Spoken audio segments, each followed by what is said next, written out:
Is Doug here? Oh, I just dropped that.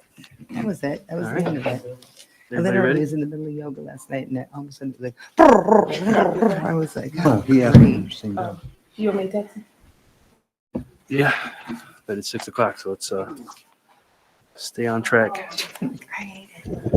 Okay, let's go.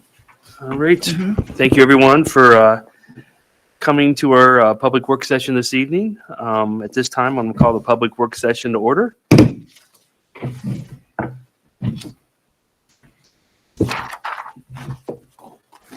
And England, the microphone is yours. Good evening, everybody. You'll have to forgive me a little bit if I'm caffeinated right now, as we had quite a bit of coffee. So I appreciate the opportunity to be able to talk about exceptional learners. And I loved this quote and put it in here because I thought that in general, when we're looking at folks and exceptional learners, we often see some difficulties that end up becoming opportunities.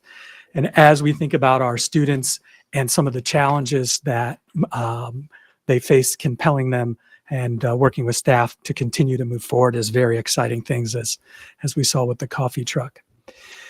Many of you have had the opportunity to attend or be involved with Back to School University. This is not all the staff in the Exceptional Learners Department, but this is a pretty good group of folks who come during the summer and learn and get ready to kick off the year. And I think as we look at and talk today about all the things that get done, it really is the people in the classrooms who take care of our students every day and build those relationships. Thought I'd start with alternative education. As you know, we have three main programs. The first is School Without Walls with Krista Hennings, with Mrs. Hennings as principal, and Mr. Hammondtree at the Academy. And lastly, Pride, our elementary program with Mr. Chandler. That program has a staffing of a principal and a social worker. There are 6 teachers. For our students that attend, the reason that the ED classroom or special education is in there is those teachers at that particular program are classroom level teachers. Then we have special education teachers that also service the special education needs of the students that are there. We have one transition teacher who works out in the community with the schools as kids get ready to transition back or transition in, and then she works with them on campus as well. And we have 2 paraprofessionals that push into the classrooms and one sub who, if we happen to have somebody out ill, can push into a particular classroom but services all of the students throughout the day. A security officer who has relationships with the kids like you would not believe. Mr. Massey's a pretty well-loved guy. And then if you walk in, you'll see Crystal there at the front door. Pride is new at Beck this year. We had that move over to Beck, and I actually spoke to Miss Hayes right before I came in and said, hey, I'm getting ready to go and talk about Pride. How's it going with your relationship? We've checked in a couple of times, and she said, Tony, it has been wonderful because they have the ability to have conversations and consult with each other, but they also have the expertise if somebody is struggling on the other side to maybe get a little extra support. They're sharing some great specials, and so kids are able to move in and out and have those relationships with some of the Beck teachers. Last year was our first year of the using the new entrance and exit criteria, which includes monthly reviews. Each building who has students at Pride has a monthly meeting with that transition teacher and the classroom teacher and Mr. Chandler on what's going on for that particular student, how the student is doing. They go over their different academic scores because we use the same academics that are used in the buildings. And they also then get to go over the behavior. How's the kid doing? What kinds of things are you seeing? Here's the goals that we're working in. Here's the functional behavior assessment pieces we have going on. That team meets and does the same kinds of things in their professional learning communities, but some of the things that are real important is we still do M-Class and iLearn checkpoints. We use the same testing schedule as the district for our students, and they meet weekly to see How are we doing? What's our progress? What kinds of things do we need to take care of? The enrollment that we have is going up. One of the important things about enrollment is that we're at the very beginning of the year. Some of the students that attend Pride are students that have had a disciplinary issue that needs more attention. They need more staffing. And so those numbers are starting to grow right now and will continue to grow throughout the school year.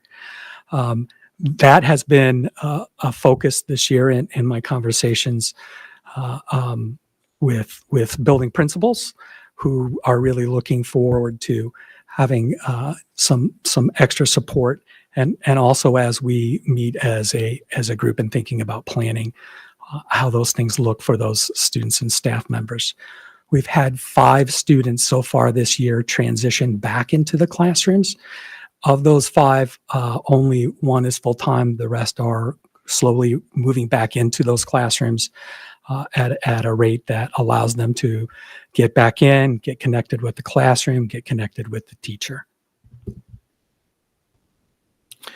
They teach behavior on a regular basis. It is part of the regular scheduled day. And the expectations really are learning about how my brain thinks, how I'm in control of my own body, a lot of that character education piece that fits in with how am I thinking, and then how do I express myself when I get mad, upset, frustrated, because many of the students that are attending Pride have a hard time controlling or having an internal locus of control. And then each student has a daily goal sheet where they're tracking their own goals and what they're looking at for continued success.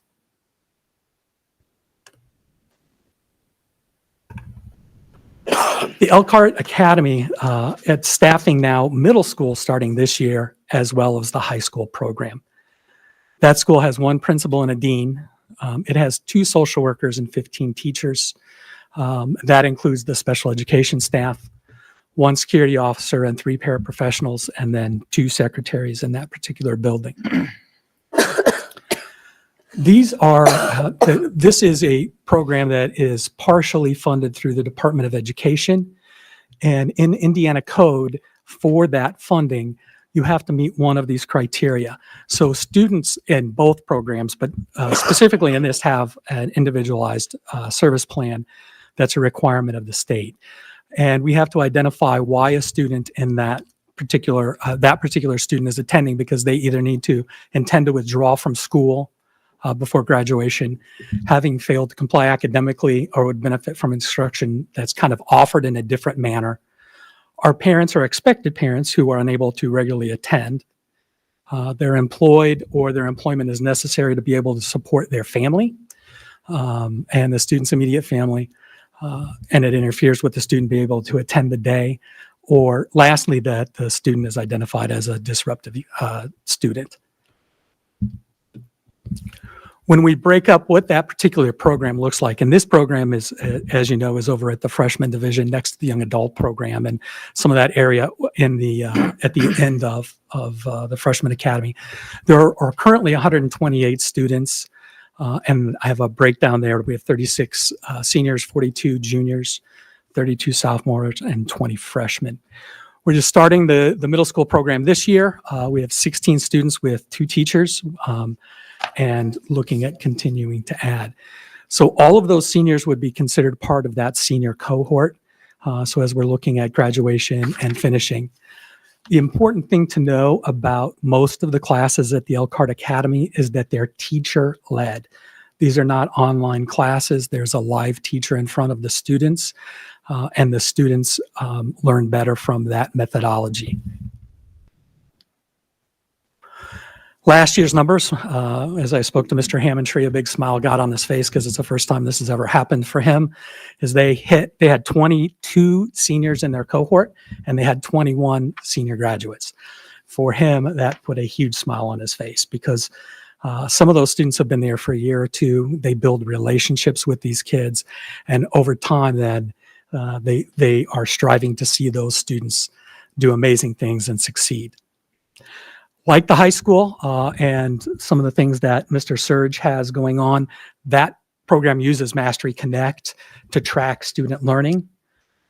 And when I meet with Mr. Hammondtree on a regular basis, he brings in his scores, and he was, I will share with Mr. Surge bragging a little bit because we use the same common formative assessments as the high school. And he felt like he was able to show me data that said, we're keeping score pretty similarly to students in the high school. And in one case specifically, he was happy to say that they were outpacing in one of those particular classes. So Mr. Hammondtree got a little cocky as we were talking. I was very happy for him to be able to do that. I think some of the two big things that have been a focus for both Brian and I is decreasing any physical behavior, and then also his real focus and my real desire was to see a decrease in falling grades. So as you can see from that 2017 school year, he's seen almost a 400% drop in physical aggressive behaviors inside of that program. I am often impressed with the students' abilities to maneuver when they become frustrated in that particular program, because I think they have so many relationships with that staff. And as teenagers, sometimes I think it's a little more difficult. I think the littles and the middles, and then you get into those teenage years, they can be tumultuous, but they really do a good job of building those relationships and really relying on the social worker. The other thing they did this year, if you remember right, we switched that program a little bit, and they're going on those 6-week cycles. And so a very first class every student takes is a class on expectations, how we're going to treat people here, and it's basically a character education course. It's one of the first 2 classes, and it really does teach those expectations. Those failing grade pieces really was looking at how many students received at least 1 F, and he was hoping that by looking at those cycles, that we could decrease kids coming in the middle of a class since they're teacher-led classes, and that's really happened. And that's what he's saying is he believes is a big part of why we're seeing fewer kids fail a course, because when they come in, they're there from the beginning to the end of that particular course, and so they've had all the instruction over a short period of time. But the grades were much better.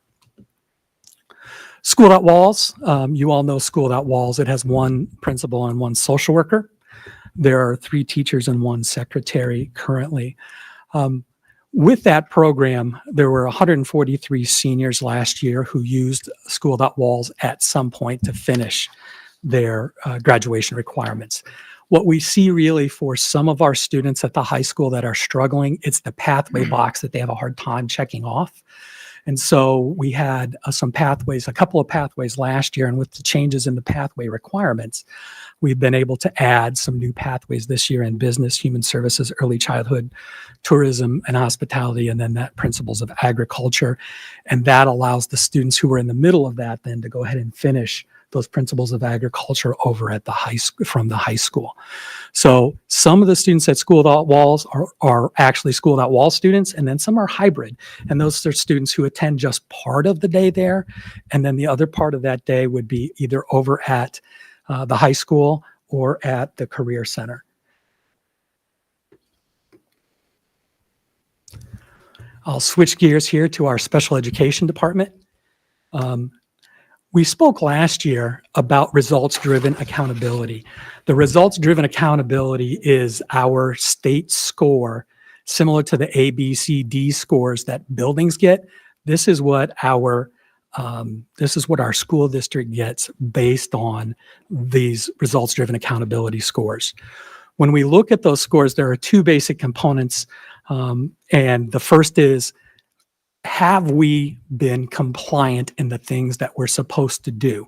Because there are so many funds that go into special education, there are indicators, and those indicators are federally driven. And so those federally driven, we get then assessed every year on things like how many students were assessed in 50 or 60 days or less, how many students were suspended or expelled that are students. So all of those indicators. And then there's also the indicators of, did you turn stuff in on time to the state? We had a 100% score on that. We are only compared to schools our size. So when you see that 10,001 to 30,000, we are compared with every other school in the state that is also our size. So that first score, meets requirements, is the highest you can get, but it's pretty simple to get that score if you do what you're supposed to do in the timelines you're supposed to do it. I don't want to downplay it, because as large districts get, there's always things that can stumble. But I was actually pretty proud of that, because if we have one kid that gets an assessment after that timeline, we get a 0. All right. So that means that all of our indicators were in good shape this last year, which was pretty good. We have been out of any kind of compliance issues now for several years. And that's important to us because it changes funding formula. Once you're out of compliance, you have to spend some of your funding towards getting back into compliance. Right. The second piece is the results-driven index. That index is specifically, how did your students test? And what does their testing look like? Now, these are points, not percentages. So we finished with 51, which put us at level 2. There are 3 levels. The first level is the students in that first grouping. That second level is a group that the state has said to us, hey, you're more than welcome to any of our resources if you would like some of them, but it's not a requirement. And then folks in level 3 you are required to use these resources. We scored a lower in a couple of areas, and one of those really, and this will come up in a few minutes, is our students' iLearn scores. So when we talk about iLearn and students with special education, that has to be a real focus for us as we continue, and has been as we continue to move forward. Some of the scores that were really high were our students and where they were getting their education. Was also some of the scores on our alternative assessments, which means students with severe and moderate cognitive disabilities and where they're scoring because they use a different assessment. The state average for students using that assessment is not the state average. The state and the federal government allows you 1% of students to take that. We were at 1.14, which is actually lower than the state average, but it was still over the 1% marker. So we actually look at students who should be taking that assessment based on the individualized student. Last year, we were at 0.89, so that tells you how much that can fluctuate pretty quickly from year to year based on the students that were there. All right. So the magic day in special education is December the 1st, because that's the day, kind of like our ADM count, that's the special education count. That's when the state has us say how many students in special education were in your district on December 1st. Last year's December 1st count was 2,119 students. So on that date, we broke down to having 1,194 students at the elementary school level, 268 students at the middle school level, and 479 students at the high school level. If you add those together, they do not come to 2,119. That's because if you have to add the preschool students in. So we reported 178 preschool students at that time. I've separated out the students with intense needs just so that you know that number is 189. That number right now is 20 larger than it was last year, or pretty close to 20. And so we've seen numbers in that particular area of disability rise. A quick question. Yep. Tony. The December count for students with special needs is roughly 20% of our Correct. population. Is that the average for school districts of our size? We are higher than the state average. You know how much higher? So Dr. Huff and I have discussed that, and I would say when I look and talk to my colleagues, it's anywhere from the 13 to 16% is kind of average. So we are above that, and that number has grown over the last several years, not at the rate that would cause it to be 20%. I do think one of the mitigating factors is as students are not in our district, other districts are frowning on taking students with special needs. So that has some to do with it. The other thing is, I do wonder why our numbers are going up. So that if I were to think about that, I would think about some of the service delivery that we're providing right now. And, I think if I had a student with special needs, I'd be looking at Elkhart too. Can I add to that? Yes, You please. said the other school districts are frowning upon taking students with exceptionalities. Is that's not legal, correct? It is only legal if they have their cutoff date set, right? So don't get me wrong, but schools that are non-public schools or things like that, they can, if they're not taking federal funds, they can take students and then release students. Okay.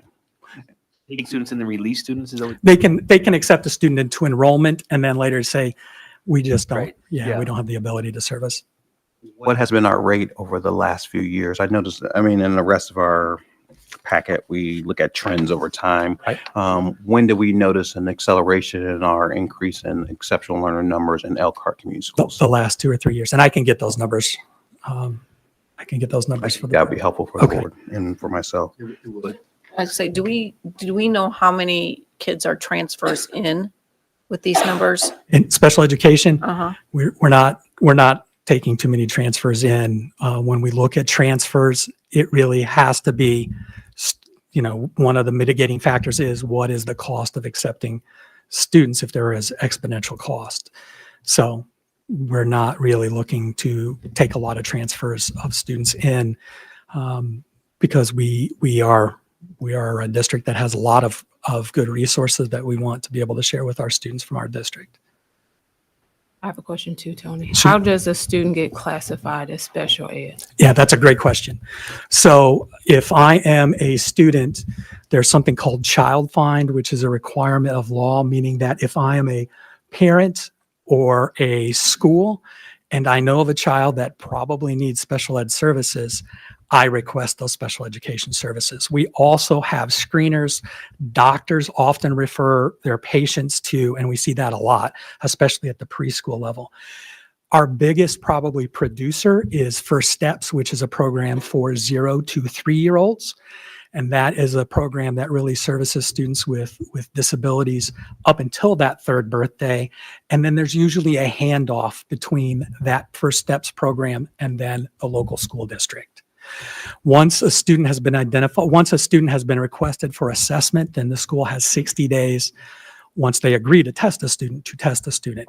If we can look at data and say, look, little Tony, I know that you would like for me to test him, but based on all the data I have here as a 4th grader, he's doing great, got great grades. His test scores seem to be fine. We're not seeing any kind of discipline issues. We can and do have the right to say, look, based on all the data, this is not a student that we would particularly test. But once we say, yes, we're going to test, and we have 60 school days to complete the assessment. So once a child kind of goes into one of those buckets, do you ever reassess Yeah. to if, I don't know if this is the right way to say it, they're not no longer classified that That's way? exactly what you say. Yeah, you're no longer qualified or classified in special education. There are lots of different areas in special education. There are students who have cognitive disabilities, students with speech and language issues, students with emotional disabilities. So you have to find legally an area that the student would qualify, and that's Article 7 inside of Indiana Code. In that code, it tells you what students need to have to qualify. When you go into Article 7 and you do a retest or reassessment, and these happen all the time, students can be dismissed. Where we see the majority of students we dismiss over time is almost always in speech and language. Because as you get more speech and language services and you gain skills, you're more likely to come out of speech and language. Now, some of our students, and that's more speech articulation issues. The language issues, some of our students have lifelong language issues and need AAC devices like the ones that have been donated to us, or like students who have on their iPads ways to communicate back and forth. Those students will probably need continued support. So is for our general speech students, of that 2,100, what would be a number for kids who are just in speech? Because isn't it normally kids who are taking speech they're usually not in the program very long? I mean, the idea is to Yeah. get them. The idea really is if you can catch them in preschool, catch them in preschool. If not, it's that early elementary K1, 2, Right. 3 time period. So last time I looked and provided that number, I believe it was 12, 15. All right. So the majority The of majority are the speech. majority of students are speech. There are different rates. So this December 1 count, if you remember, and you know, I don't want to get too much on the weeds. If I do, tell me. That's fine. The December 1 count is tied to the state's pass-through dollars. So there are two major buckets of money for special education. That's like the ADM. When we do our ADM count and the state gives us money, that's what the December 1 count is. Then there's a federal grant that we also receive, and that federal grant is federal dollars. So I'm sorry, yeah. And so that is the ADM kind of money. It's not ADM, but that kind of works similarly. And then the federal grant is based on what your classification is. This count, they get money and then they divide it up across the school districts in the state of Indiana based on a formula from a long time ago. All right. So those intense classrooms outside of the preschools are at the following elementaries. You'll see Roosevelt, Beck, Riverview, Cleveland, and Eastwood. And you might say, why is Riverview so low? They only have one classroom, not two, like the others. And then Pierre Moran and Northside. And then at the freshman and high school, that high school number, we actually have 3 classrooms. And then those of you who got some coffee, the young adult program, as you met some of our friends out there with students, that young adult program is sitting at 24. And those are our students who are 18 to 22. Who are able to complete their education with us and are working specifically on vocational skills, vocational and community skills to be able to move on from us into the community. There's been a lot of work in this particular group the last several years, and it's probably one of the strongest connections for our students moving through and trying to gain vocational skills all the way through elementary, middle, and high school. Sure. Let me ask a question. Sure. For people who are watching at home and in the room, can you kind of just go a little bit further into that definition when you're describing what it is an intense classroom? I noticed you spoke about that twice. Yeah, and I apologize. Intense could be very confusing. For us, what that means, in other school districts, it might be students that need life skill programs or those kinds of things. These are students oftentimes who struggle with cognitive ability, students who have a hard time with any kind of academic or communicative pieces. So it's a much more protected environment for students. Classroom sizes are lower. We use a separate curriculum called Unique Learning Systems that still covers English, language arts, math, and social studies, but it's at a different rate and at a different level for those students.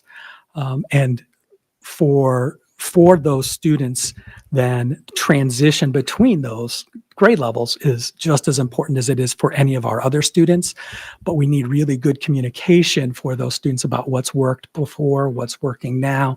We see breakthroughs for those students just like we would anywhere else. We see very proud parents who are excited that their kid who was only able to use so many words and was non-communicative at all now has a new way to speak.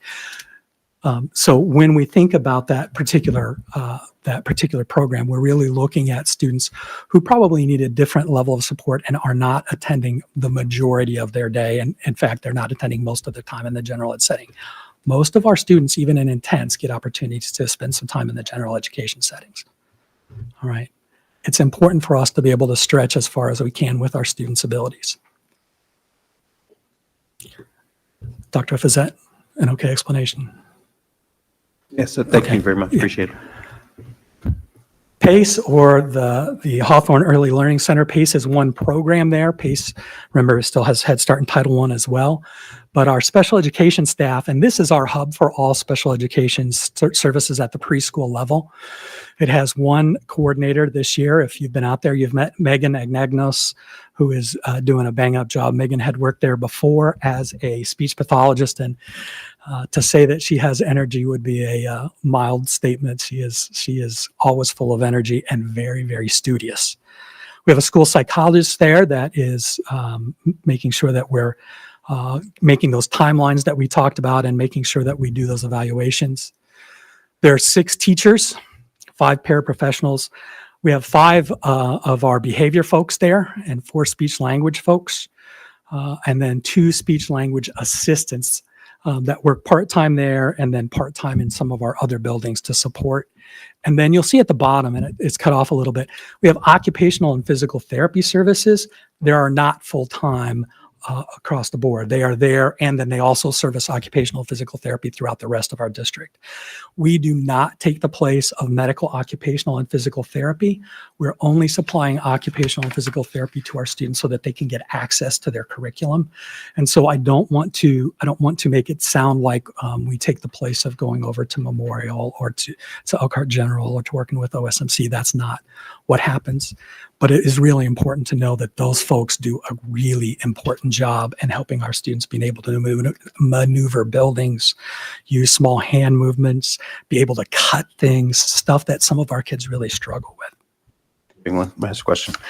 We also have a supervisor at that location as well. Yeah, that's the coordinator. And then above her is Meredith Warnock, who's the principal. Is that her official title as a principal?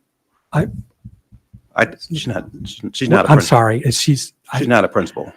Her Meredith's title is She's a supervisor, correct? supervisor. Yes. Yeah. Yeah, that's what I'm saying. So when you were speaking about the other lady, she's Okay. more of the coordinator, She- and there's a supervisor there. There correct? is a supervisor there. There's a supervisor that Megan consults with and works with on a daily basis. I Yep. just wanted to make sure that everybody Okay. had the full picture. Yeah, and I'm very excited. Megan is working really, really hard at continuing to learn her craft and learn the job. And Meredith and she have been really good teammates together. At the PACE program, there are different kinds of classrooms. We have a PALS classroom, which is for our students with speech and language, as we were talking about how do we help kind of really focus early on. And we have 2 one-day classrooms that are either Tuesday a.m. and Thursday p.m., and we have 1 2-day classroom where those students are there on Tuesdays and Thursdays doing nothing but working on speech and language. And then we have our 5 other teachers who teach 15 classes a week. And I've spent most of my career with adolescents. So every time I walk into a preschool classroom, I get a little bit cold and clammy as I walk in because they are a lot of fun, but they are a lot of energy. And there's a 3-year-old class that runs on Tuesdays and Thursdays in the morning, and then a 3 and 4-year-old class that runs Monday, Wednesday, Friday, and then a 5-year-old class that meets Monday, Tuesday, Wednesday, and Thursday in the afternoons. One of the things that's really different this year, and one of the conversations that I think that we've had, is how do we help students who hit that 5-year-old time period and their next school is kindergarten move beyond just being at PACE in a partial day program. And this year, I'm happy to report that we have some of our students that are in the Title I classrooms and have moved up to a bigger and longer day. That has been a real shift, and that's the advantage of having those students be at a center where all of the kids are, because they get different experiences that way. How many kids do we have in the PACE preschool program today? Right now, we have about 131 kids. We've done 117 we did 117 evaluations last year. I will tell you, I thought that number was going to go down, and it hasn't. It seems to be pretty stable right now.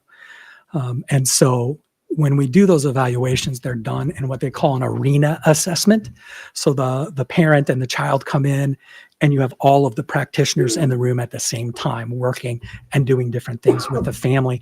That way we don't over traumatize and decrease the amount of time that we have to spend with the child so that they don't tire out too quickly.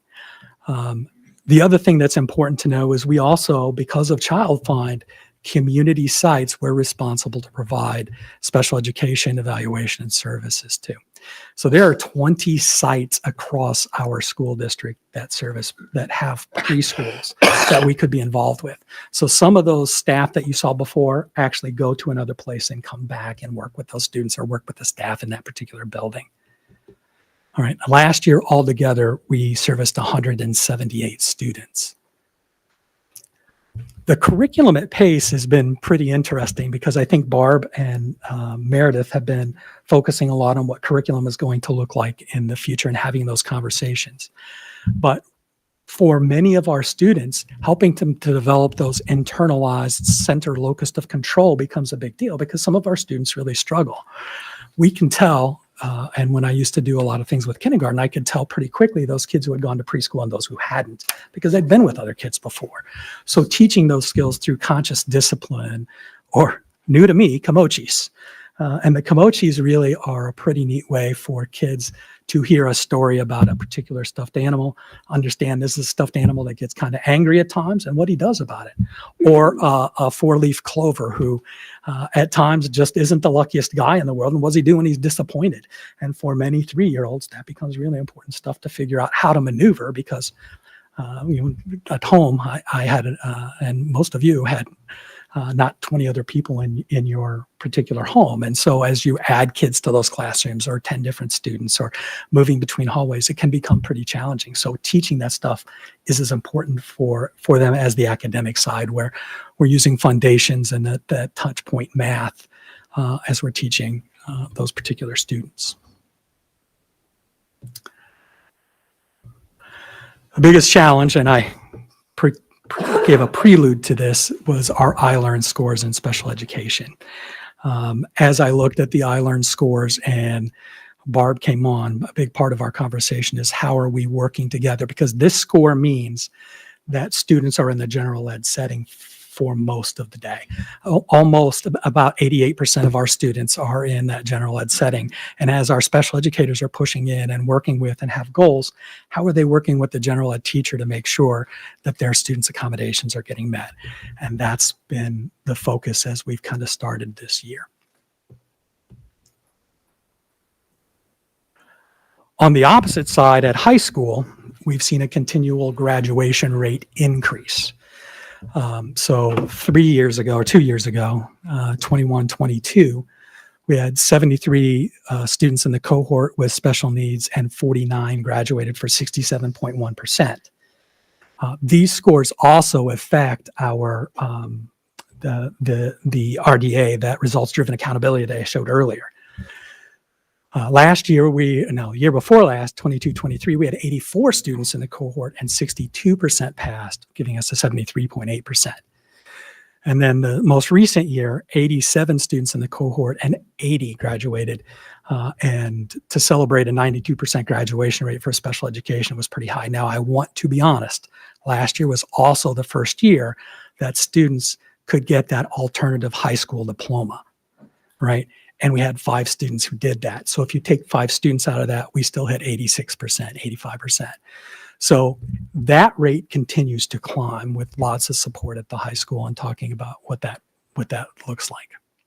And can I ask you a question? Sure. One of the things I'm looking at is the movement of cohorts in our iLearn data. So, for example, 7th grade ELA is at 7%, but then they move to, and I know that some of our students are transient, then it goes down to 5%.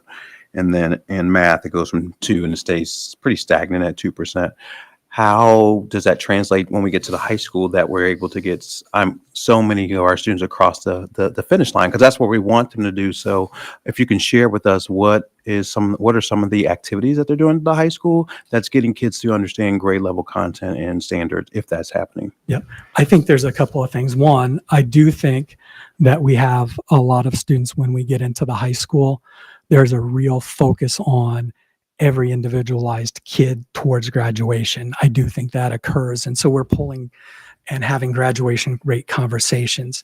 I think the other piece is that some of our students end up in other high school placements where they get more attention and probably less students are involved with them. So I think that middle school is an area where we need some work to move up, because I do think that middle school is where we see a drop. And I'm not sure that I have a great answer that I can give you right now, and just be an area of focus. But my question would be, we have to make sure that happens, right? Like that's got to be a big part of our intentional planning. So as we make this transition and we're talking about programming, I think exceptional learners is going to be a huge part of that middle school programming. So what are some of the things that we can anticipate to make sure our kids are not only improving on state assessments, but also on our common and formative assessments as well? I think we'll start looking at doing some similar things where we're actually benchmarking and tracking those students. Mastery Connect is a beautiful piece for us to be able to look at and say, okay, where are our standards and where are they missing? and then individually tracking not only through the IEP process, which doesn't happen as often, but to be able to track with those special education teachers and those teachers of record, where are your students at this common formative assessment? How are you working together with the teachers? And then as we're meeting with those secondary teachers. I'm looking at Lindsay here. We're meeting with those mild secondary teachers, which are the folks that actually push in to those settings. We meet with them now on a monthly basis, and we are going over these kinds of specific topics. How are we putting things in place? What does it mean to write goals? What are successful goals? How are you tracking your goals? And then how does progress monitoring work? And then if you're seeing progress monitoring problems, how are we calling parents and staff back in, saying, here's what we're seeing, and then working with that teacher to correct those issues. Thank you, Mr. England. Yep. We can't skip without talking about our arts and athletics, and we've had some real success across the board in both of those areas in all of Elkhart. But I have to share with you, winning the state finals in unified track was an amazing experience for our students. And that unified track piece is an IHSAA event. And so if you have seen how many kids are turning out for that, and the kids that are turning out for that, it's amazing stuff. But if you missed it, I have to tell you, flag football is an IHSAA sponsored event as well. And we had a really good season this year. We had a winning season, and Coach Zach did some amazing things with those kids. So I look forward to seeing where that's going to go on the athletic side. On the arts side, I have to tell you, if you see Tracy Wyrick, you need to give her kudos, because the stuff she is doing with unified sound and what Ms. Baker's doing with unified theater are amazing arts pieces as well. I don't want to necessarily point out the tallest girl in the back row on the right-hand side, but she's pretty amazing too. So as we look at those unified orchestra pieces, if you have not gone to the end of the year orchestra celebration, it is an amazing event. And all of the students in that unified actually play with everyone else, and they're identified as seniors, and their music is wonderful. Some of the students in the young adult program have been asked at this point to continue on. And so Goshen College is doing some things. And it is amazing to see kids grab a cello and know how to play, and work with peer mentors and everybody playing together, and the relationships that are built between students. It's just amazing stuff. You all know I'm a little touchy-feely, so I'm going to have to go there. But if you did not get the opportunity, there is a link on this to Heart City Coffee right here. Feel free to click on that and order as much as you desire. My favorite's the blueberry muffin, just got to tell you. It's making me crazy a second. All right. What could I answer? One, thank you for your presentation. I just have a couple quick little follow-up questions.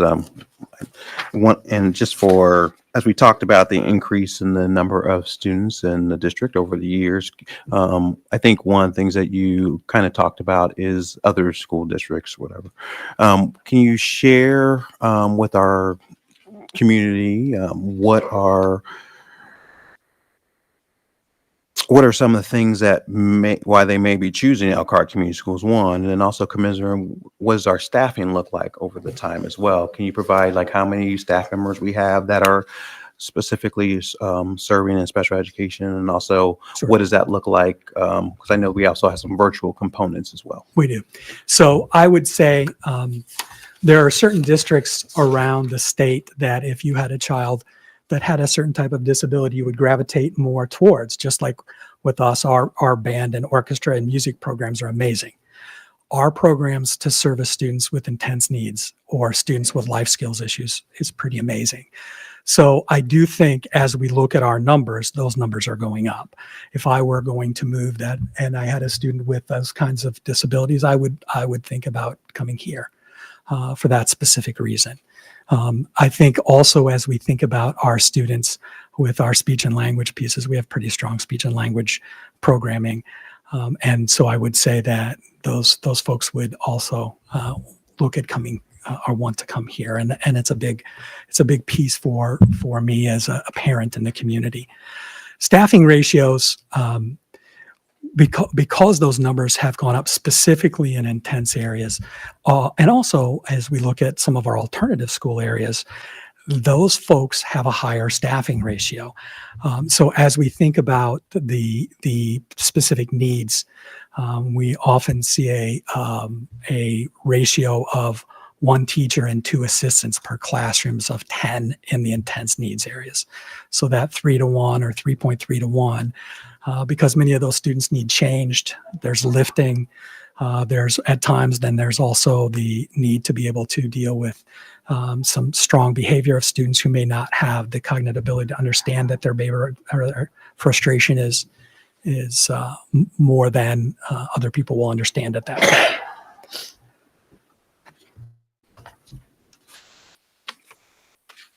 Thank you. I just was asking what was the total number? Do you think? A total number of, we're just under 200. I can get you an exact number. I know we're in the 170 to 190 range, depending on who we've been able to hire. Thank you very much. Yeah.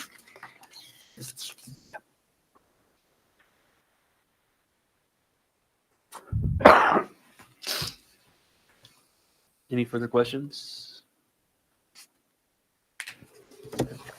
I have to share with you.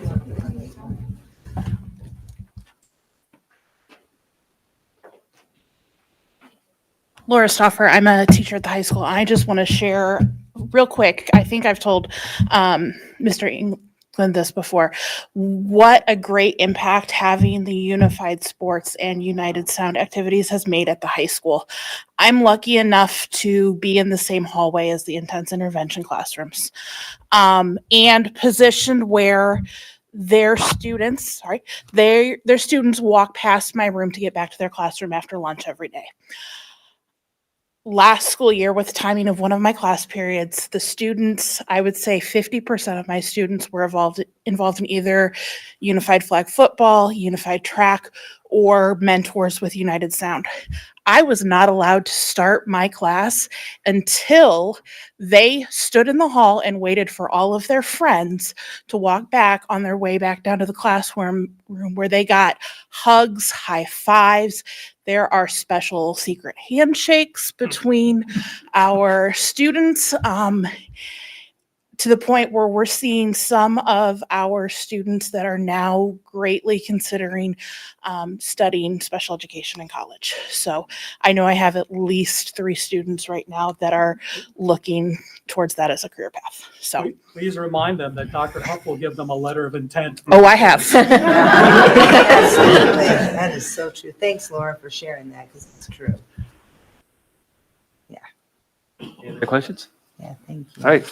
Thank you. Tony, thank you so Thanks, much. Tony. Great presentation.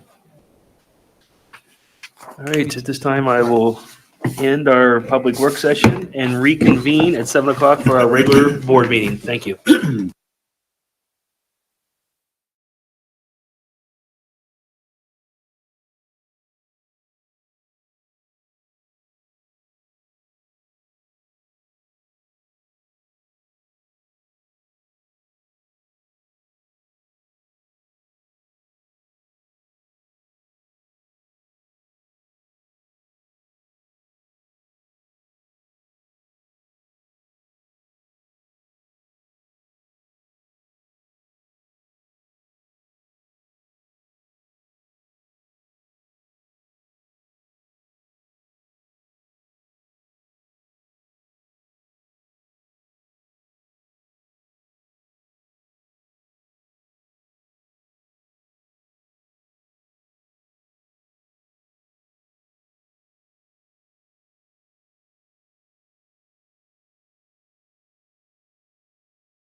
Judy and Jill's, what?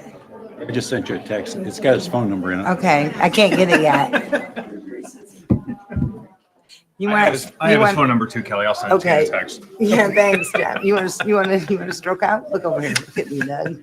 Okay, so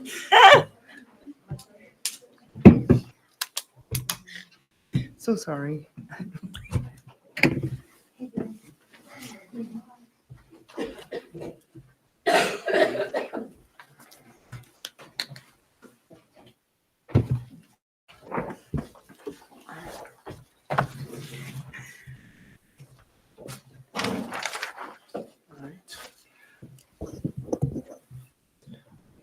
Welcome, everyone, and thank you. Well, got quite a few people here tonight. Thank you for coming out to our October 22nd Elkhart Community Schools Board of Trustee meeting. At this time, I'll call the meeting to order. Would you please rise for the Pledge of Allegiance? I pledge allegiance To the flag of the United States of America and to the republic for which it stands, one nation, under God, indivisible, with liberty and justice for all. Thank you. You may be seated. the Elkhart Promise. Oh, sorry. This is Annabelle. The Elkhart Promise. Every student is known by name, challenged and supported by highly effective staff, and in partnership with the community will graduate career, college ready, and life ready. Thank you. You're welcome. Our invitation to speak protocol. Everybody should have received one of these pamphlets on your seat when you came in. Our protocol is for agenda and non-agenda items. If you'd like to speak on any of those, please come to the microphone and announce your name and relationship to Elkhart Community Schools. You'll have 3 minutes to speak about what you want to speak about, and we do want to hear what you have to say. All statements shall be directed to the presiding officer. No person may speak or discuss at a meeting of the school board any charges or complaints against employees of the school district. Such charges or complaints must be made to the school board through the superintendent in writing, signed, and verified by the person or group making such charge or complaint, so those issues can be addressed appropriately. Because of the Family Rights Act, the board will not publicly discuss personnel or personal student issues. So please, if there are personnel or personal student issues, we ask that you not use names or identifiers in any way in this setting. With that said, I will now open it up to public comment.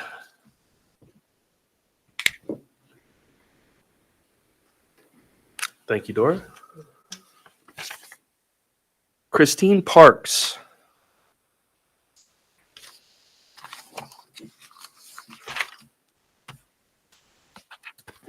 Good evening. I'm not sure who I'm supposed to address. So I'm gonna address all of you guys. That's fine. I am a bus driver for Elkhart Community Schools.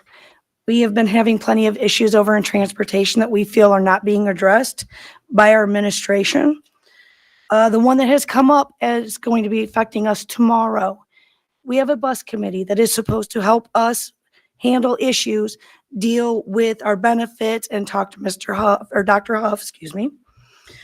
Part of our issues is that our bus committee does not communicate with us. And this is why I'm bringing it out to your attention in a public forum, because it has been brought to attention other people and nothing's been done for the last couple of years that I've known about.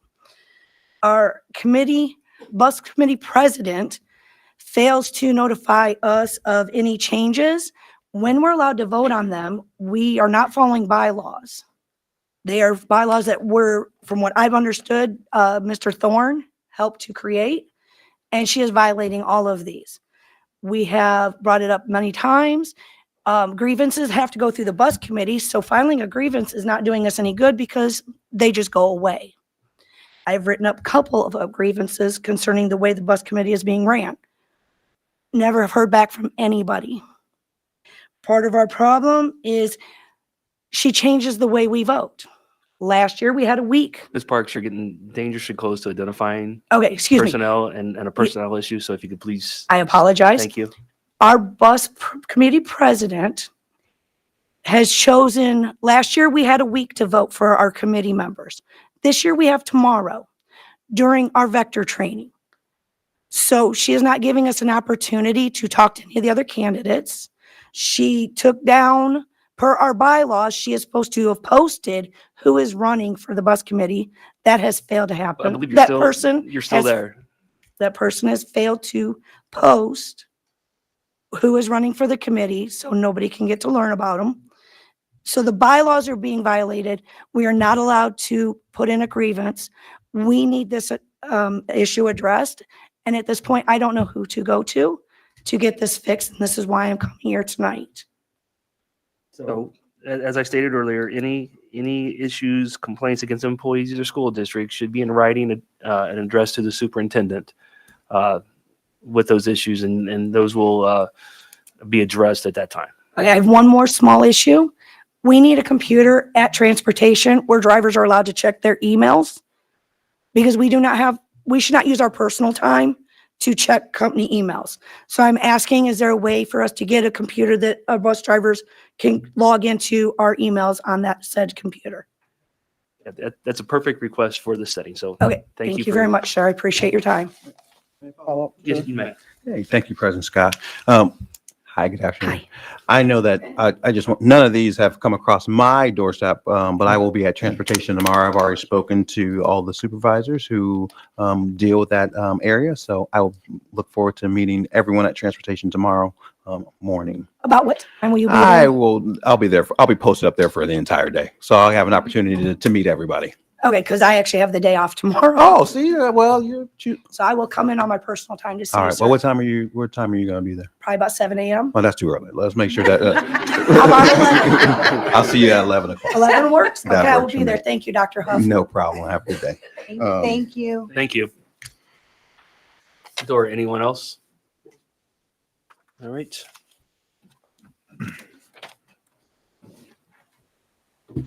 Next on the agenda, we have the 1028 projects and additional appropriation hearing.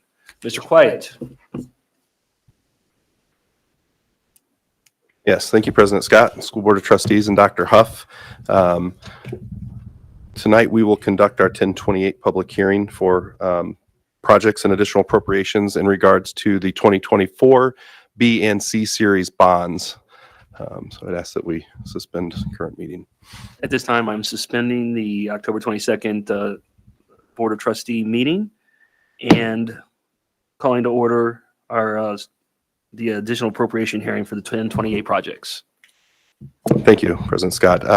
As you will recall, we are in the process of issuing 2024 Series B and C bonds in the amount of roughly $12.5 million for some cosmetic improvements to all of our buildings, as well as some bus replacement and curricular materials are the proposed projects within those bonds. As a reminder, these additional bonds will keep our tax rate neutral. There will be no increase to our public tax rate, which I think is an important thing to note. We are also required by law in these public hearings to open to public hearing. So I would recommend that we open to public hearing or public comment at this point. Yes, thank you. At this time, I open the floor for any public comment. Seeing none or hearing none. Anything additional, Mr. Quiet? No, later in the meeting, I will be asking for your approval of a couple resolutions to finalize these leases. So thank you for your time. I will, at this time, adjourn the appropriation hearing and reconvene our board meeting. And next on the agenda, we have Excellence of Elkhart. Ms. Wagler.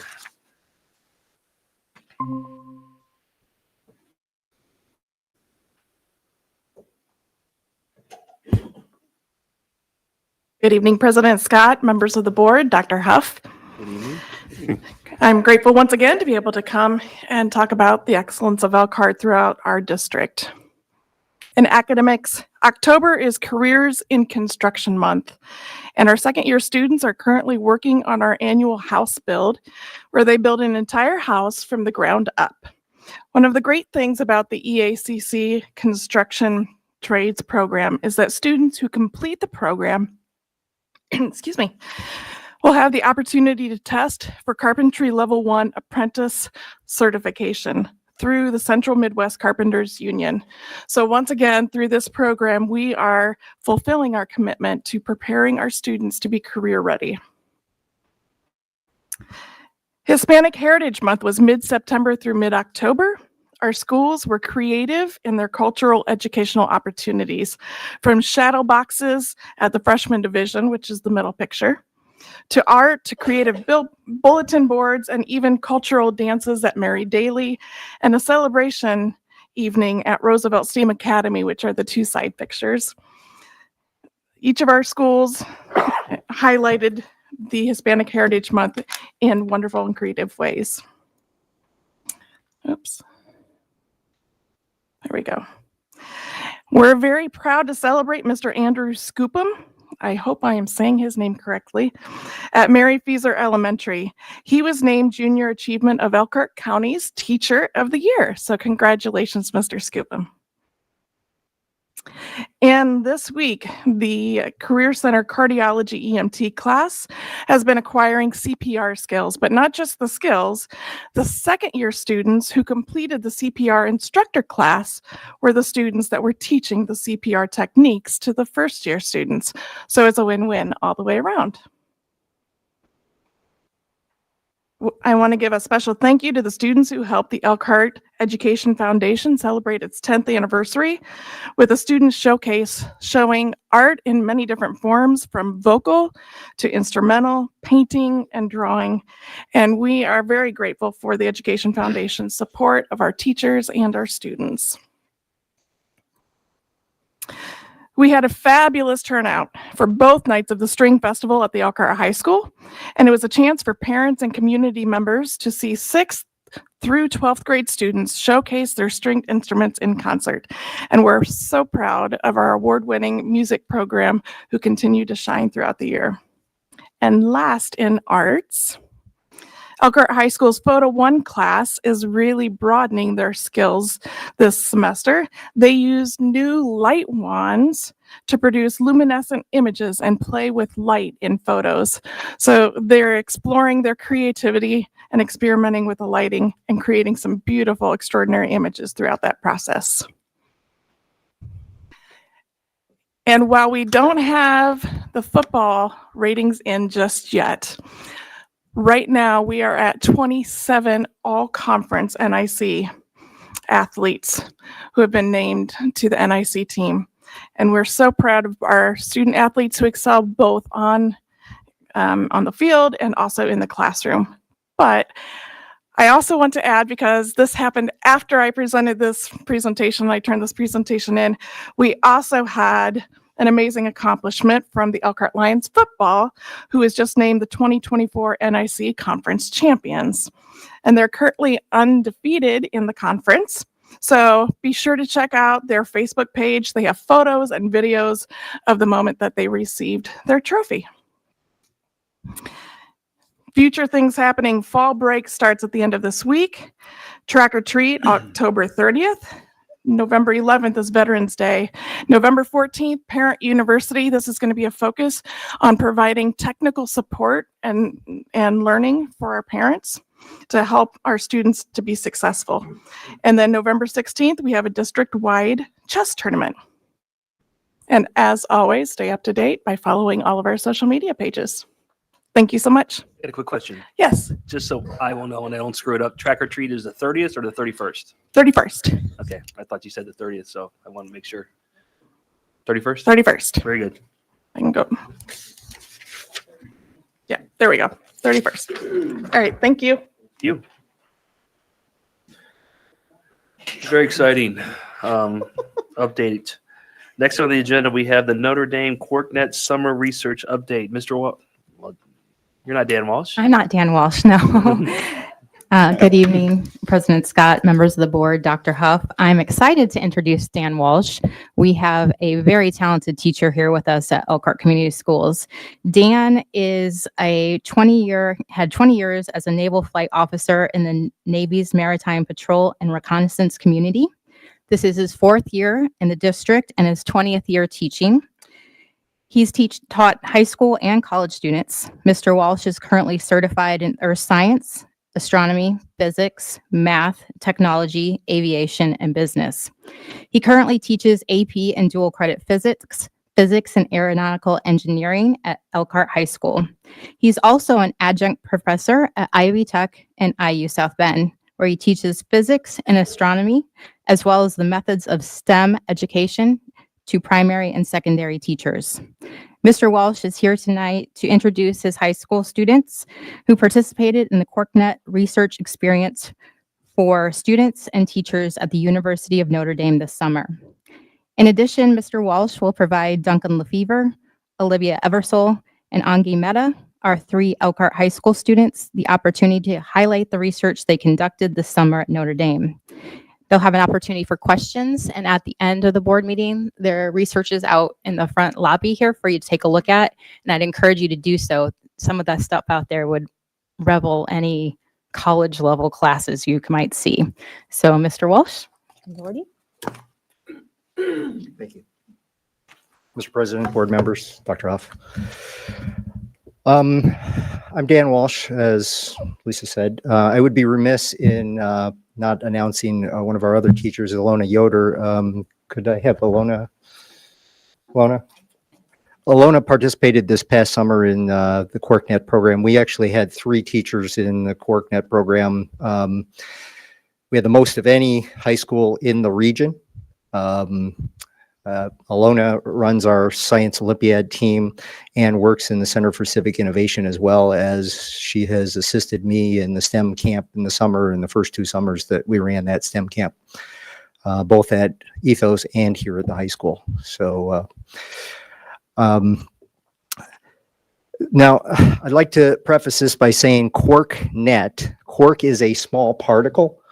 Much smaller than a proton, neutron, or an electron. It actually makes up those particles. So that's hence the name for QuarkNet.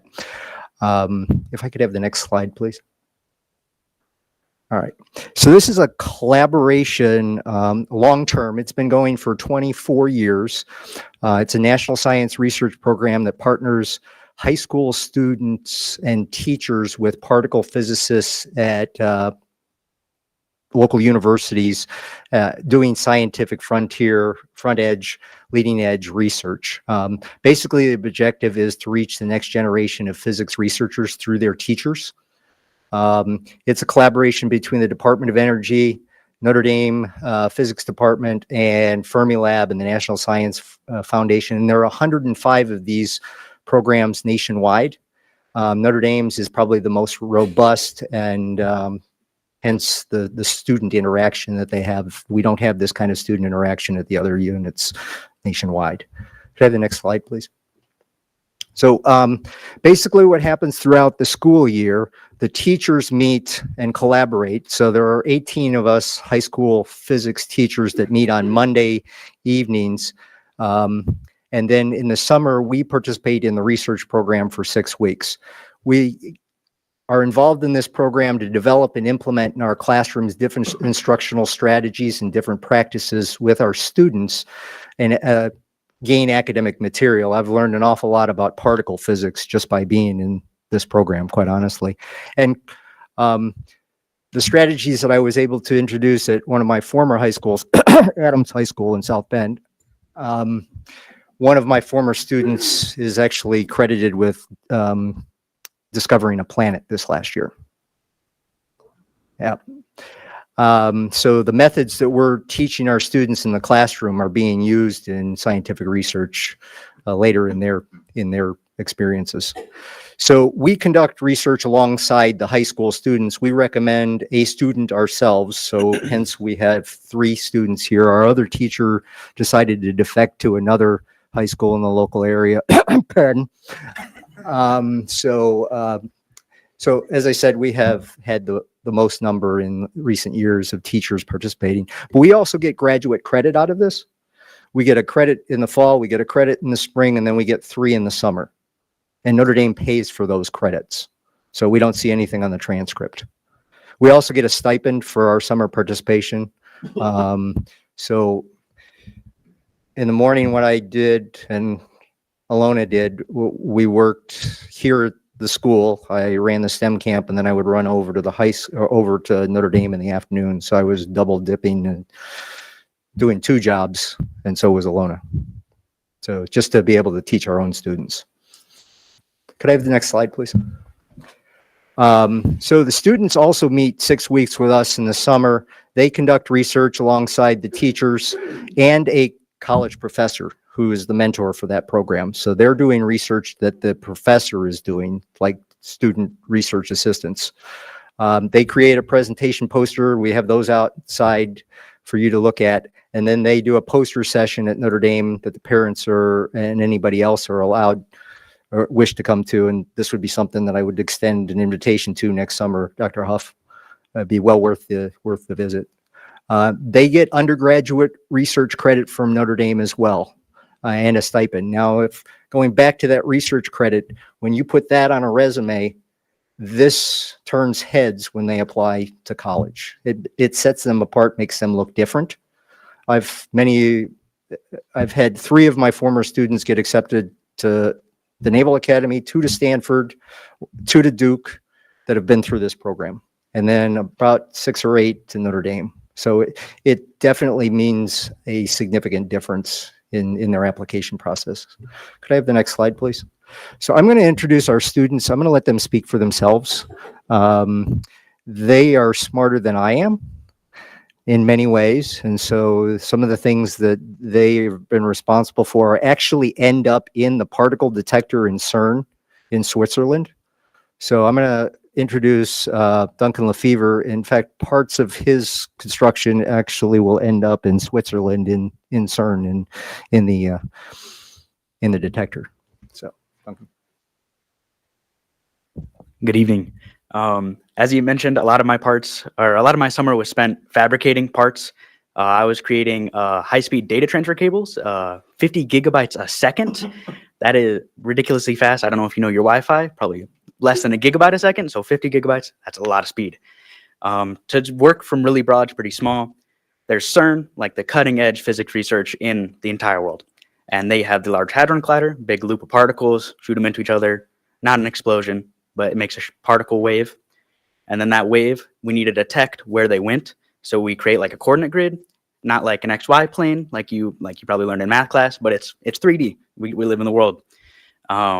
And so where my thing comes in is from that grid, we need to recognize where it was and then take that data to somewhere they can do all the fancy math behind that work. And then they can track the particles and make simulations and eventually identify, I think it's the J-psi particle that they were looking for out of this particular detector.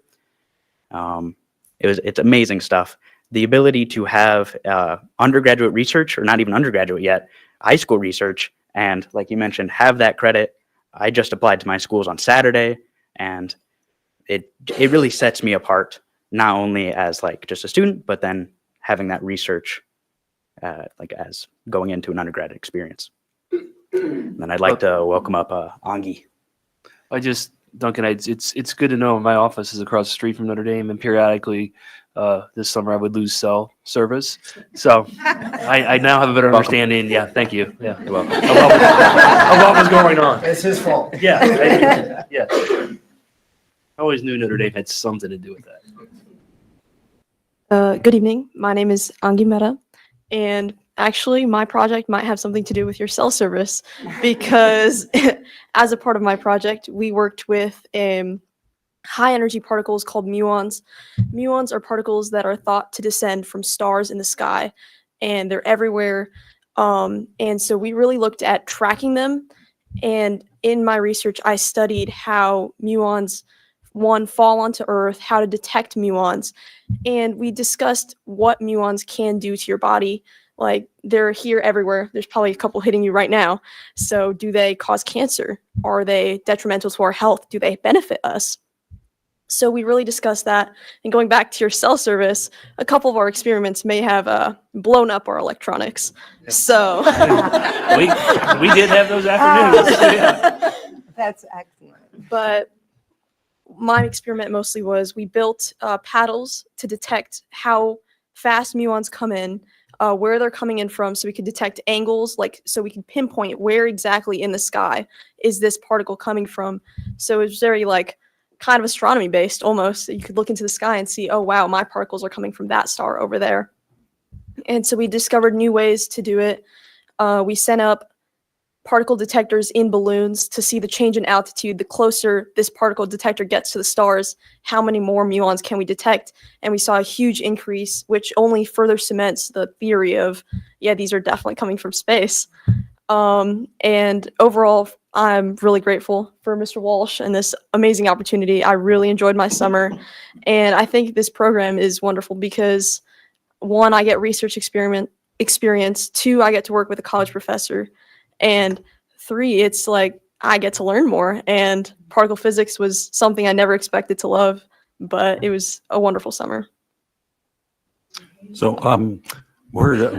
you're obviously going to apply for a ton of colleges and stuff. What's your number one? I'm applying early decision to University of Chicago. Okay, great. Letter of recommendation. Jonathan, what about you? Notre Dame. Notre Dame? Okay. And what are you hoping to, have you kind of landed on something that you want to do at the University of Chicago? Yes, I want to go in as a double major in medical anthropology and biology. So Awesome. That is awesome. Thank you. does our upper atmosphere block any of those? So muons can pass through anything. Steel, solid steel, it can pass through literally any particle in our world, but they are so short-lived that a lot of them die before they reach Earth. And so our upper atmosphere blocks nothing. We get all the muons, but they just die so early up. So we only get the most high energy particles down here. And that's the only thing we can detect. So we get all the high energy and the dead ones. Yeah. That's probably yeah. a good thing, I guess. Okay. Thank you. So I guess I'll introduce Olivia Eversole. Good evening, everyone. So I worked in the nuclear science lab of Notre Dame. I was on the St. Benedict project. And to clarify, St. Benedict is a machine that's hooked up to the FN tandem particle accelerator at Notre Dame. So particles are accelerated through the accelerator, they go through another machine, and then they go to St. Benedict. And St. Benedict's main job is to slow down, cool down, and isolate little ions, which then go into a trap at the end of the machine, and they decay.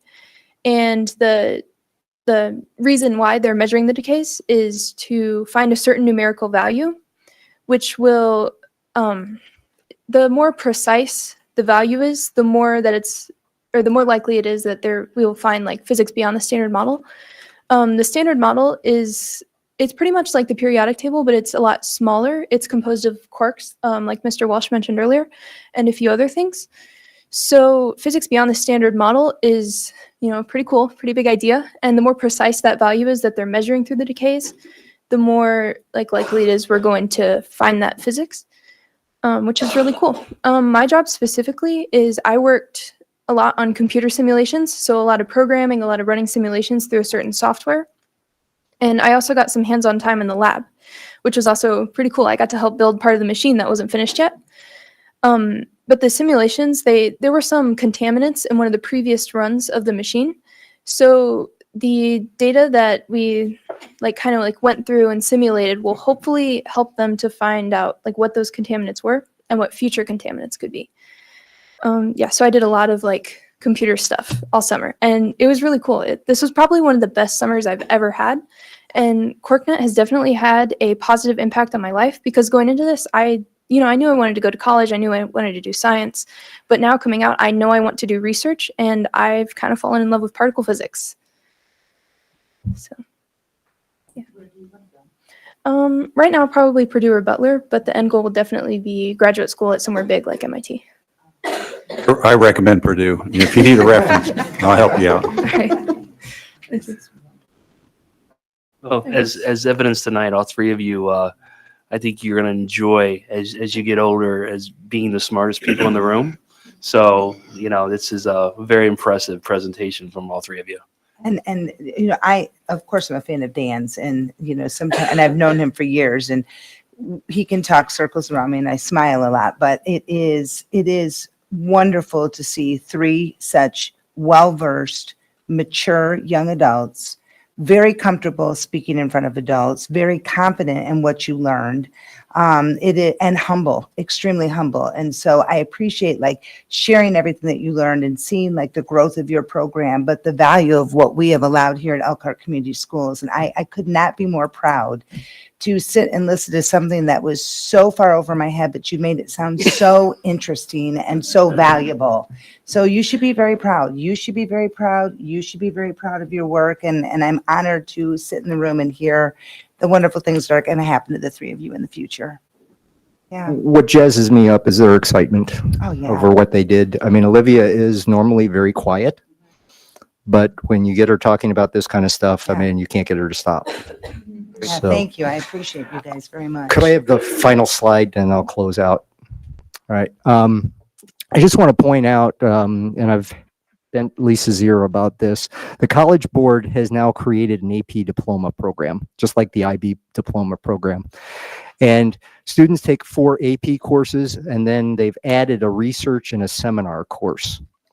The research course can be in any subject. They just have to do a research project. We have a number of research opportunities that our students, that are available to our students. And I look at things from a systems approach of taking and putting all of these things together and giving this opportunity. You know, I came from, and I will say this, Adams, where Nevin Longenecker was, you know, the king of research. I mean, Nevin just passed away a week and a half ago, and he was 65 years doing research in the South Bend School Corporation. And he handed me his research format. So I have that in hand to potentially put the boilerplate on the fact that we could actually take all of these research things that our kids go through right now, the Center for Civic Innovation, Notre Dame CorkNet, the Colorado trip, the Maine trip, Notre Dame's Harper Cancer Research Institute, and the Joint Science and Technology Institute. We've had students in these programs and create an apprenticeship program. I just happened to be in a externship for teachers this summer in South Bend and worked at the Notre Dame Turbo Machinery Lab and got an introduction to the apprenticeship coordinator at Notre Dame. Claudia is working with the Career Center right now, creating apprenticeships for our IT students to work on campus. Why couldn't we have something like this where our students do the AP research diploma, the AP research class, and then they get the chance to go and work and do real research? And I've talked to Tim Weber, who runs the National Institute for Health at Notre Dame, who's a former naval officer who's interested in having students in that process. So this is something we have an opportunity to get our arms around and really run with. Thank you. I just have a couple comments, Mr. Walsh. One, fantastic presentation. I think this exemplifies when we really talk about what's the excellence of Elkhart and what that really means. You and your team of, I'll speak into the mic, you and your team of teachers have really helped to shine on what not just opportunities that we have for our kids here, but they're out really changing the world. I wrote down some scary facts from when they were talking just to make sure I never mess with any of those 3 individuals. And I'm extremely kind to you when I see you around the high school. Actually, I've interacted with 2 of you on different levels, one through SSAC, and then I just do. He's kind of my buddy, so I will leave him alone. But they also, I will say, have outstanding parents as well. Very supportive, show up at all the events. And these are well-rounded children too. Well, young adults, but well-rounded, funny, bright, kind. And I think when we really think about the brand of what Elkhart, what we want, this is what I think we exemplifies us in our children. You are going to set the standard for our district for many years to come. And I just want to take a moment tonight. It doesn't start right now, as they're going to hear me say it. You started a long time ago, but thank your parents too. They're wonderful individuals. And Mr. Walsh, your advocacy straight to the board and to myself about making sure these programs, why can't we do those things? I think you answered that. You know, we can do these things and we should do these things. So definitely look forward to having further conversation about make sure that this happens for our students and scholars. Thank you. No problem. Wonderful. Yes, can we give her a round of applause?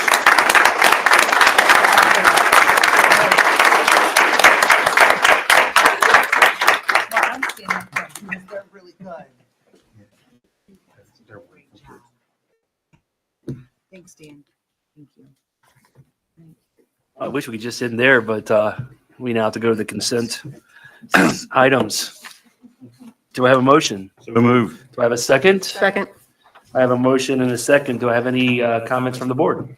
Yes, we have some wonderful donations. Our West Side Orchestra Department received $500 from Chris's Machine Repair to grow the program. The Elkhart Area Career Center, on behalf of the Bruce Porch Automotive Heritage Scholarship, they received multiple donations. So they received $500 from Wyland Design, $500 from Martin Brothers Contracting, $1,000 from Girly Leap, and $1,000 from the Community Foundation on behalf of the Scott and Bonnie Trumbull Charitable NE Fund. And the benefit to this is that this will allow some of our seniors to receive a scholarship that will help them grow. So many people don't know that outside of the automobile industry, there are many colleges across America that allow them to grow further in their technological career, allowing them to advance in many programs. Then the Elkhart Career Center did a sponsorship, and there were different levels of the sponsorship. And in sponsoring that, you can level up and receive different forms of recognition. And a few of them are just community partner letters, tech honor, award recognition at our awards. Perhaps you might have signage in the Career Center or your company logo on a t-shirt. So there were many levels that you could participate in. So the silver level is $500, and Whiteford Kenworth, on behalf of Brittany Jenkins, sponsored there. $1,000, which is the gold level. We had Foundations of Early Childhood Excellence, Tricia Pendleton, and Growing Kids on behalf of Paula Wood. Then we had a $5,000 platinum donation from Monteith Best One Tire Service. And not to just point them out because they donated $5,000, but if you haven't heard, throughout the year, Monteith sponsors all over the place on behalf of our students, from backpacks to coats to pencils to lunch services. It never ends on behalf of Monteith. So I'm so proud of our partnership with them. $10,000 was the diamond level, and that was McAllister Machines on behalf of Joshua Taylor. So I think this is a wonderful program. We've seen it in sporting events, but now the Career Center has taken it to another level with their different forms of sponsorship. Then Bring to Change Mind at Pamaran received 3 donations just this week, and that was $500 from the Elkhart Education Foundation, $250 from More Ride, $200 from Rio's Rainbow. And I said it to our last meeting 2 weeks ago. I get excited because once the donations start rolling in for Elk Logics, it's like every week I'm reading one. So this week it's $500 from Ranger Distribution. And I'm happy to say that we did not have anybody retire this week. So that is that. Thank you, Kelly. I have a motion. Well, any other discussion? I have a motion, a second. All in favor? Aye. Opposed? Motion carries. Next on the agenda, we have new business. Mr. Inman, Common School Fund Loan Petition. Good evening, President Scott, Dr. Huff, board members. Based upon our current enrollment, our district qualifies for a Common School Fund loan in the amount of $1,056,600. The business office seeks board approval to use these funds to make technology purchases we cannot purchase with other sources of revenue, as submitted in your board packet.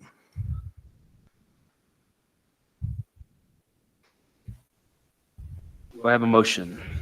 I have a motion. Do I have a second? Second. I have a motion and a second. Any questions or discussion from the board? $1,056,600, correct? Yes, sir.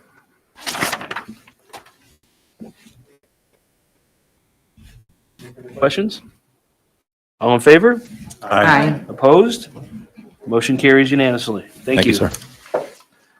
Mr. Thorne, we have quite a few things. First, we'll start with the 2025 board meeting schedule. An easy one. Yes. Good evening, President Scott, members of the Board of School Trustees, and Dr. Huff.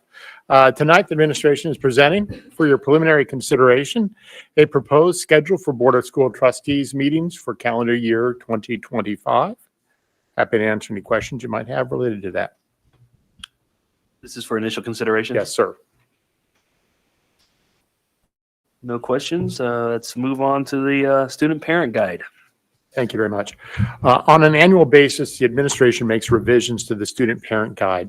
This document provides vital information on important topics for both students and parents or guardians on topics such as the use of technology, including cell phones, student attendance, assessments, the Family Education Rights and Privacy Act, as well as weather delays. Traditionally, this is provided to families prior to the beginning of the school term. However, due to the need to incorporate revisions to policies governing both attendance expectations and the use of cellular communication devices, these proposed revisions have been delayed. Tonight, the administration is presenting the 2024 Student Parent Guide merely for your preliminary consideration. You. Next, Board Policy 165, notification of board meetings. This evening, the administration is presenting for preliminary consideration proposed revisions to your bylaws, specifically 0165. This proposed revision will consolidate numerous bylaws governing board meetings into one consolidated bylaw. The proposed revisions have been reviewed by the policy committee and are presented tonight for your preliminary review. Questions from the board? No questions. Let's move on to Board Policy 164.1, regular meetings.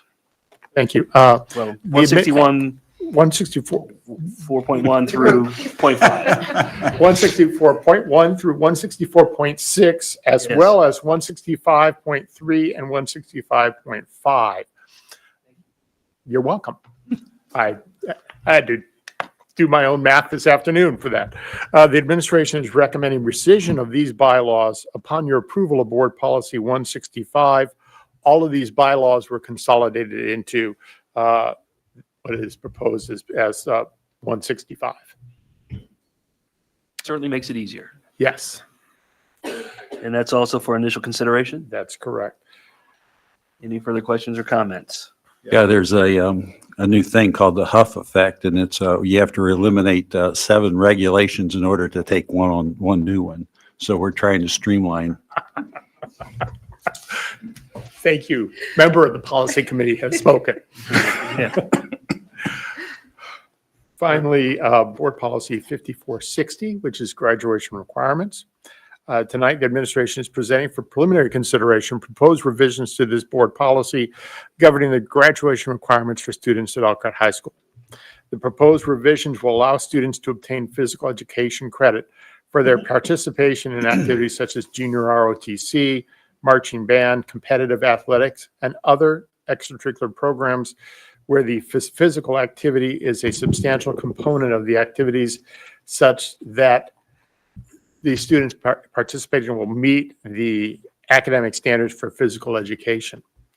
Proposed revisions have also been reviewed, are based upon guidance from the State Board of Education, and these have been reviewed by the policy committee and are presented to you tonight for your preliminary consideration. Thank you, Mr. Thorne. Any questions or comments on that one? Thank you. We'll bring them back to you in 2 weeks. Perfect.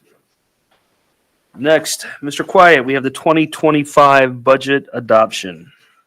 Thank you, President Scott, Board of Trustees, and Dr. Huff. As you will recall, our second meeting in September, we held a public work session on the 2025 budget. At our last October board meeting, we held a 1028 hearing for public comment on this budget. And tonight, I will ask for your approval for the 2025 budget, the 2025 Capital Projects Fund, and the 2025 School Bus Replacement Plan, as well as some other required resolutions. Those resolutions being the reduced proposed budget, a tax anticipation warrant, and a tax neutrality resolution that will go along with that. The reduced budget proposed budget allows us to make some adjustments required as we submit to the state and the DLGF comes back with our required budget. The tax anticipation warrant, not one that we use, but it allows us, if needed, to issue a tax warrant. And then the tax neutrality is a state statute that says that with our our pension bond, that we offset that tax rate in our operations fund. So the business office is asking for approval of the 2025 budget adoption resolutions. Happy to answer any questions. Do I have a motion? Move. I have a motion. Do I have a second? Second.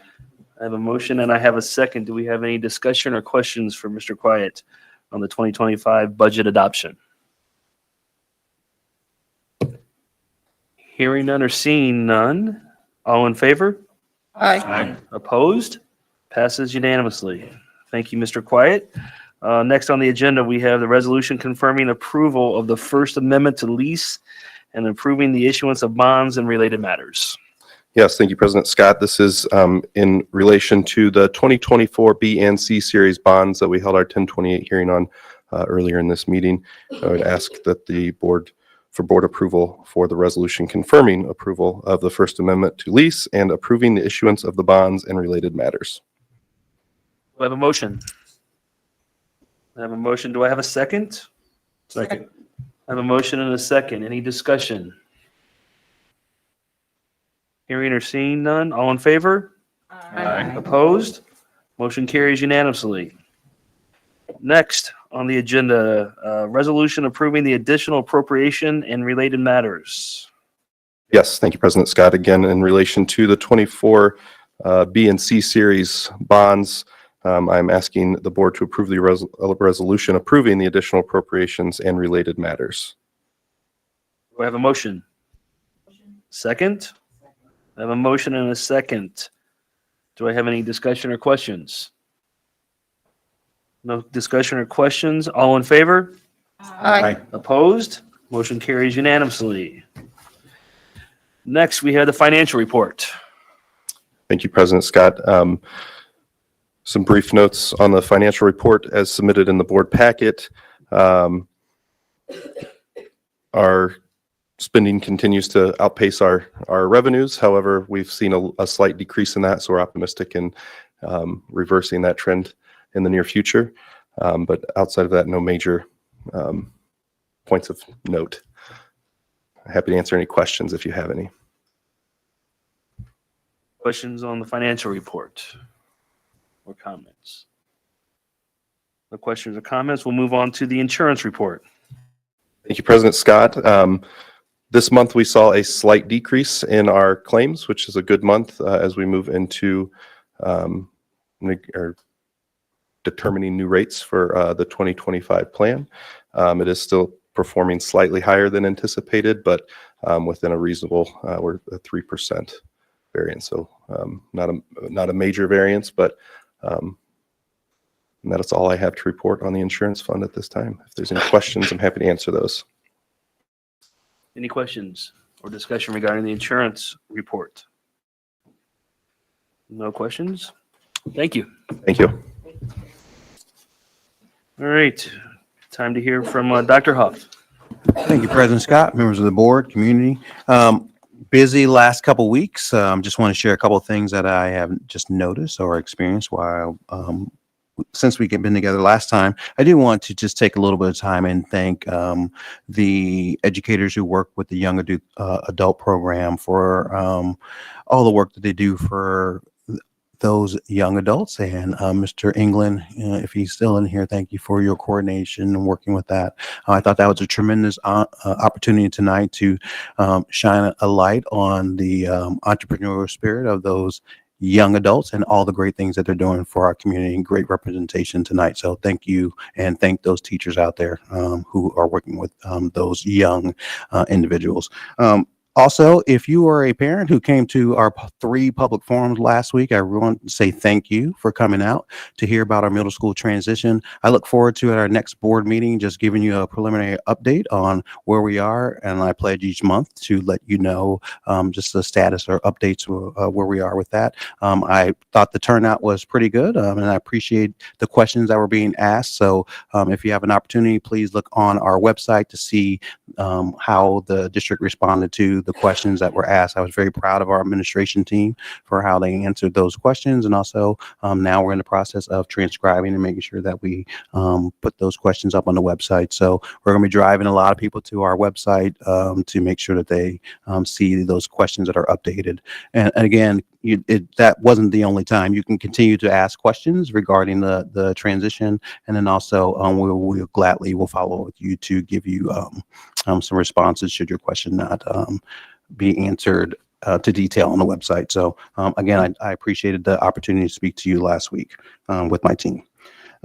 Also, I think I want to follow up with a parent concern from last week. One of the things that was brought to the board and during our public comment was an issue that was dealt with at the school. And I think it's important that we follow back up and share, if things are shared publicly, how we handle those things publicly. We, at that meeting, Mrs. Kripe, if she's in here, she did an outstanding job meeting with that parent and family to address their concerns, and it was already in the works. I think so, Mrs. Kripe. They created a plan for that child and have been follow up and monitoring. And so far, I think it's been successful. So I haven't heard anything else, but I do want to say they took that those concerns immediately and enacted. And our job is to make sure that we are responsive to parents. And I just want to say thank you to Mrs. Kripe and to the building principal for having that meeting and turning around that situation, and so far so good. So we will continue to operate in that manner. So, but I thought it was important to publicly talk about those things. Also, I'm very proud as a first-time superintendent to say these words, that we have reached a tentative agreement with our Teachers Association on April. Yeah, whoop whoop, a little bit louder, ladies and gentlemen.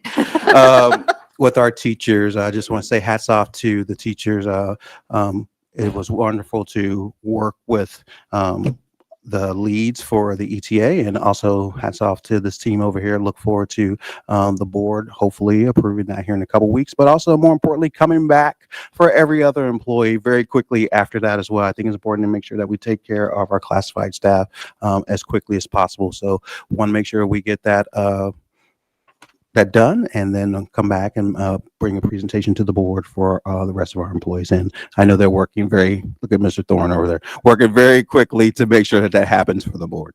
I have a lot to say today. I'm sorry. I also want to take just a moment this is speaking directly to the parents. Parents, continue to have conversations with your children about making sure that weapons stay at home. I've received too many phone calls too many about making sure that weapons, trying to find your weapons at home. So if you do have a weapon at home, please make sure that they're secure, and have conversation with the kids. This is not something that you bring to school. Thankfully, we have not had anything occur at those schools. I want to be very transparent at that. But I do think it's concerning when you're calling the school and saying, hey, my weapon is missing. Can you check my child? That is not as a phone call that I don't think any of us are prepared to answer, but we will make sure that we deal with it professionally. And luckily that wasn't the case. But again, I can't reiterate enough to make sure we are locking up our weapons at home, but also we are talking to our children about we don't bring anything to school. Point blank. So I don't like to have that type of commentary, but I think it's important that we know that schools need to be a safe place for everybody. And so please talk to your child around the dinner table or however you conduct those about the safety and what things we need to do to make sure that everyone's safe in every location. Last but certainly not least, was very proud of our football team last week, winning in the first championship, the NIC. Mr. Wagner alluded to it, but she kind of undersold it. I heard some statistic, 1970. Why was that? Is that true? What's true? What's true, Mr. Von Vella? Since the 80s? Since the 80s? Well, but it doesn't matter doesn't- because we're new. We're new. So this is brand new. So this is it. This is it. Yeah, tell her this is Yeah, it. yeah. This is like, Yeah. this is it. We're not. Well, we're- that's what they you put on know. the New Era website. So I Yes. wanted to make sure. They said 1970, so I wanted to make sure. Oh, they can, they'll let them have that. We'll let them have it. We'll But let you them know have what? that. Great opportunity. Come out and join us next Friday as we play Fort Wayne Snyder. And we play here. We host here. So I think that's a huge opportunity to see the mettle of our young men as they play. And then last, certainly not least, teachers, administrators, board members, superintendent, admin, enjoy fall break.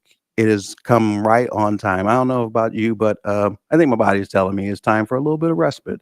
And so take this time and enjoy it with your family, friends, loved one. You never know that there might be one person who might need to hear a very kind word from you. And I think that we have an opportunity to do that. So without any further commentary tonight, I just want to say thank you. It's been a privilege, always a privilege to be your superintendent here. And I'm going to turn it back over to President Scott. Thank you, Dr. Huff. Any closing comments from the board? I just wanted to share that last week, Kelly and I had the opportunity to visit Eastwood as part of their K-2 Awards Day, and they had a program going as part of their literacy promotion, did a masked reader event, and it was a lot of fun. Kelly and I were the hosts of unveiling the masked readers, and to see kids that excited and pumped up was, it was awesome. And knowing that the teachers and the creativity that they put into that program and the books that they read dealt with kindness and friendship and perseverance. So getting those lessons into kids in a fun, engaging way that they were truly excited about. It was just a great day. And so I just wanted to shout out to the Eastwood staff for the creative ways that they are trying to inject fun and excitement into getting kids to read. And so it was a fun day. It was a lot of fun. And I think you were over at Bristol and they were doing one that same day. Yeah, Bristol. I had a great opportunity to go to Bristol in the morning, Bristol Elementary School. They were doing a family style meeting in the morning. And what was great about it, Mr. Pedley and Mrs. Martin, his dean there, is that they had all the kids in the cafeteria, not cafeteria, in the gym. They knew what their personal learning goals were. They were talking about goal setting. They were talking about the life skill of the month, I think, was initiative that they were focusing on. So Jess was impressed about the school culture, and I am not smarter than kindergartners. Those kindergartners, they know too much. Parents, you're teaching the kindergartners too much. They are very, very school ready. But I will tell you, Mr. Pedley has a special thing going on out there at Bristol Elementary School. I expect them to exceed every one of their academic benchmarks, and the kids knew what they were. And so it was great. I did go there. Yeah. And a couple other places. Yeah, they were making the rounds. Yeah, it was a lot of fun. Yeah, last it week was actually, it was pretty cool to hear, like, it was happening at all of our elementary schools all the way across. So that was great. Yeah, and there's so much. Look, since this chain of bragging, every elementary school in Elkhart exceeded their attendance average from this year to last year. We have Mrs. Brainerd, she's here. Thank you for giving me that data. I want to say every single school had a higher attendance rate this year than last year. We are over 95% attendance rate, and that is up a few percent from last year. Middle school is only 0.5% off, and high school is very close. So I just want to say thank you and we know tracking attendance is much harder this year than last year. So thank you, parents, for all that you're doing, bringing kids to school.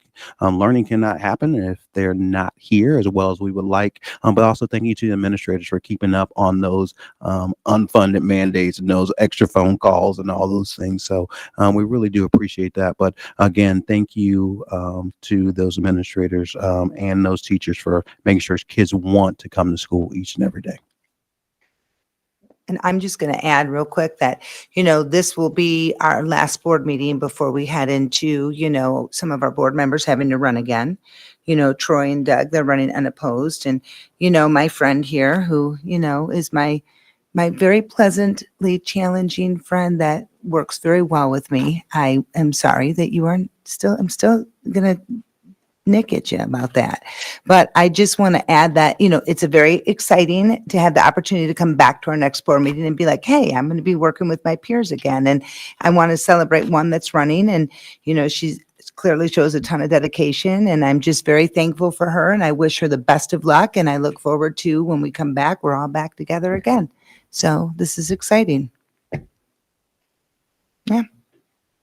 Anyone else? Quickly hit it before Doug I- talks. No, I'm just kidding. I'm kidding.